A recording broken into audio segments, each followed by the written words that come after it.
बिस्मिल्लाहिर्रहमानिर्रहीम। स्टूडेंट्स, अब हम लोगों का टॉपिक है डिफेंस मैकेनिज़्म ऑफ ईगो। अना के दफ़ाई रद्द-ए-अमाल।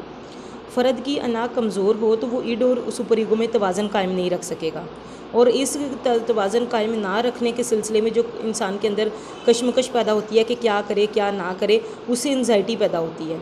और फ़र्द जब इस एंजाइटी को ख़त्म करना चाहता है तो फिर उसे निपटने की तदाबीर इख्तियार करता है कि वो अपनी एंजाइटी को कैसे ख़त्म करता है। जैसे हम अपने को कोई काम हो जाए तो हम खुद को तसल्ली देते हैं कि नहीं, ये चीज़ इस तरह से नहीं हो सकती, ऐसे नहीं होगी।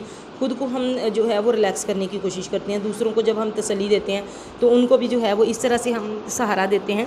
तो ये जो मकानियतें हैं रोज़मर्रा ज़िंदगी के तजुर्बात के नतीजे में पैदा होती हैं, और इनकी तशकील भी जो है गैर इरादी होती है। इरादी तौर पर तो नहीं होती, फ़र्ज सोच समझ के तो नहीं ये सोचता कि अच्छा ये काम ऐसे होगा तो मैं ऐसे करूँगा, ऐसे नहीं, तो वो ऑटोमेटिकली खुद ब खुद जो हैं वो चीज़ें पैदा होती शुरू हो जाती हैं।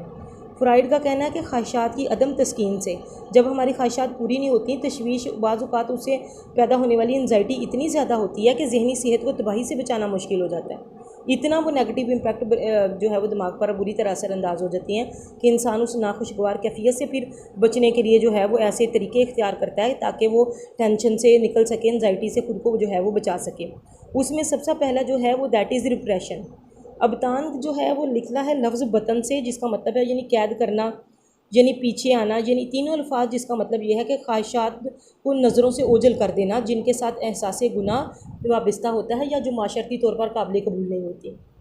जब फ़र्द की ख्वाहिशात और माशरती इक़दार में टकराव होता है तो फ़र्द उसके इजहार से रुक जाता है। ज़ाहिर है जो चीज़ें सोसाइटी में अच्छी नहीं समझी जाती या जिनके इजहार से उसको पता है कि लोग उसको क्या समझेंगे, उसके साथ गुनाह, शर्म, इस तरह के कोई एहसासात जो हैं वो लिंक्ड हैं, तो फ़र्द फिर उसको फरामोश कर देता है, उसको भुला देता है। और ये देखने में आया है कि मुआशरे में जारहाना यानी गुस्से का और जिनसी जबिलात का ज़्यादा इजहार नापसंदीदा समझा जाता है, तो ऐसी चीज़ों को फिर या तो ख़त्म कर दिया जाता है या कंट्रोल कर लिया जाता है। उसके बाद है प्रोजेक्शन तज़लील। इस तरीक़ाकार के तहत फ़र्द अपनी नाकाबिल कबूल ख्वाहिशात या जो उसकी नाकामियाँ हैं उनका सरा जो है वो दूसरों के सर थोप देता है। मसलन खिलाड़ी अपनी शिकस्त की ज़िम्मेदारी गैर मौजू हालात पर डाल दे। खतून खाना अपने फोड़पन को छुपाने के लिए दूसरों को गैर सलीकामंद समझती है, और ये मतलब अपनी, जैसे एक स्टूडेंट है, अगर वो फेल हो गया एग्ज़ाम में तो वो कहेगा टीचर ही मेरे साथ अच्छा नहीं थी, उन्होंने जानबूझ के मुझे ऐसे किया, पेपर आउट ऑफ कोर्स था। इस तरह की चीज़ें जो हैं वो करके ख़ुद को जो है वो रिलैक्स करना। फिर है रिग्रेशन, रजत। इस सूरत में फ़र्द लाशऊरी तौर पर अपने खुशगवार माजी की तरफ लौट जाता है। तशवीश की शिद्दत के मुताबिक वो ऐसे साबका दौर का इंतखाब करता है जब वो सुकून की ज़िंदगी गुजार रहा था, उसके मसाइल कम थे और दूसरे उसे पसंद करते थे। रजत की आम मिसाल में नए बच्चे की आमद पर बड़े बच्चे का बिगड़ जाना, बिस्तर गीला कर देना, गोद में उठाने की ज़िद करना। जैसे आप छोटे बच्चे को उठाएं तो बड़ा भी कहे कि मुझे गोद में उठाओ। 14-15 साल लड़का अगर स्कूल और घर में टेंशन का शिकार हो जाता है तो वो भी छोटे बच्चे का किरदार अपना सकता है कि खिलौने तोड़ना, किताबें फाड़ना, बदतमीज़ी करना, और बुढ़ापे में बार बार फ़र्द को अपनी जवानी का याद आना और माजी को दोहराते रहना, ये सब जो है माजी के वाक़यात को याद करते रहना, ये सब रजत की जो हैं वो मिसालें हैं।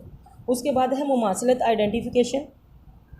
ये एक ऐसा मुवाफ़क़ती रद्द-ए-अमल है जिसमें फ़र्द लाशऊरी तौर पर किसी वाक़े, सूरत हाल या शख्स से जज्बाती ताल्लुक़ कायम कर लेता है, गोया वो उसके साथ ही रूनमा जो है वो हो रहा होता है। फ़र्द की शख्सियत पूरी तरह सूरत हाल में मुलव्वस हो जाती है। वो दूसरों को, फ़र्द के मसाइल को अपने मसाइल समझने लगता है। जैसे फ़िल्मों, ड्रामों और जासूसी रोमानी कहानियों में फ़र्द खुद को हीरो या हीरोइन से आइडेंटिफाई कर लेता है और उनके दुखों पर दुखी और खुशी पर खुश होता है। तो इस तरह से हम किसी के साथ जब अपनी आइडेंटिफिकेशन कर लेते हैं, मुमासलत कायम कर लेते हैं, तो फिर उसके साथ ही अपना जो है वो तल्लुक़ जोड़ लेते हैं। उसके बाद है तश्कील रद्द-ए-अमल। इस तरीक़ाकार में फ़र्द अपने नापसंदीदा ख़यालात को पसंदीदा शक्ल में दूसरों के सामने लेकर आता है। उसके जारहाना और गैर समाजी अज़ाइम छुपे रहें, गोया फ़र्द अपनी असल ख्वाहिश को दबाकर उसके उलट रद्द-ए-अमल पेश करता है। जैसे सास बहू का इंतहाई नापसंदीदगी के बावजूद एक दूसरे का हद से ज़्यादा ख्याल रखना, मुजरमाना जहनीत के जो अफराद हैं उनका फहाशी और मनशियात के ख़िलाफ़ मुहिम चलाना। तो ये उसकी मिसालें हैं कि अपना वही काम है लेकिन ख़ुद को जो है वो दूसरों के सामने और तरीके से पेश करना। तरदीद हकीकत। इस दफ़ाई रद्द-ए-अमल में फ़र्द लाशऊरी तौर पर ख़ुद को नागवार हकीकत से इस तरह से महफूज रखता है कि जैसा उसने कोई वाक़या देखा ही नहीं, उसे असलियत का इल्म ही नहीं। तरदीद हकीकत में फ़र्द अपने लिए नाकाबिल कबूल सूरत हाल देखने, मानने और सुनने से इनकार कर देता है। संगीन नोयत की ख़बर से सक्तातारी हो जाना, सदमाती तजर्बे से बेहोश हो जाना, तनकीद पर सिरे से ध्यान न देना, ये ऐसी चीज़ें हैं जो इंसान के अंदर जो है वो होती हैं और कई दफ़ा वो इनकार कर देता है कि ऐसा हुआ ही नहीं। ताकील, रैशनलाइजेशन। ये किसी तकलीफ दे वाक़े के ख़िलाफ़ ऐसा दफ़ाई रद्द अमल है जिसमें जो स्ट्रेसफुल कंडीशन होती है उसको अक़ली दलाइल की मदद से ख़त्म किया जाता है, लेकिन ये दलाइल हकीकत के मुताबिक नहीं होते। नाकाम तालिब इल्म कहे कि जो टीचर था वो जो था वो सही नहीं था, आजकल पर्चों की पड़ताल ठीक नहीं होती, तो ये जो चीज़ है रैशनलाइजेशन कहलाएगी कि बात इस तरह से की जाए कि अगले को लगे कि ये बिल्कुल सही कह रहा है लेकिन वो सही होती नहीं। ख्याली पुलाव पकाना, इसे हवाई के लिए तमीर करना या दिन के ख्वाब देखना भी कहा जाता है। जब फ़र्द हकीकी दुनिया में अपने मकसद हासिल करने में नाकाम हो जाता है तो फिर वो ख्वाबों में, सोचों में जो है वो सोच के कि इस तरह से हो जाएगा, और ख़ुद जो है वो ख्यालों ही ख्यालों में जो है वो किसी शख्स को अगर सज़ा नहीं दे सकता तो ख्यालों ख्यालों में उसे नीचा दिखाए, और वो खुद कहानी ऐसी बनाए कि खुद उसका हीरो हो और ख़ुद ही वो अपने आप को जो है वो बहुत ऊँचे लेवल पर देखे। फिर है सब्लिमेशन, इर्तिफ़ा। इस तरीक़ाकार में फ़र्द माशरती तौर पर जो नापसंदीदा ख्वाहिशात हैं उनकी तस्कीन के लिए ऐसे राय अमल इख्तियार करता है जो माशरती तौर पर काबिल कबूल हो। जैसे किसी शहरी को तशद्दुद का निशाना बना डाले तो कोई भी उस शख्स को पसंद नहीं करेगा, लेकिन अगर यही फ़र्द अपने जारहाना जज्बे की तस्कीन के लिए बॉक्सिंग, जूडो, कराटे या रेसलिंग के मैच में मुखालिफ को हराए तो लोग उसे बुरा नहीं कहेंगे, बल्कि तालियों की गूंज में मेडल भी दिया जाएगा। ज़्यादा मुशक्क़त वाले जिस्मानी खेल खेलने से जारहाना ख्वाहिशात का निकास होने के साथ साथ समाजी पसंदीदगी भी इंसान को हासिल होती है।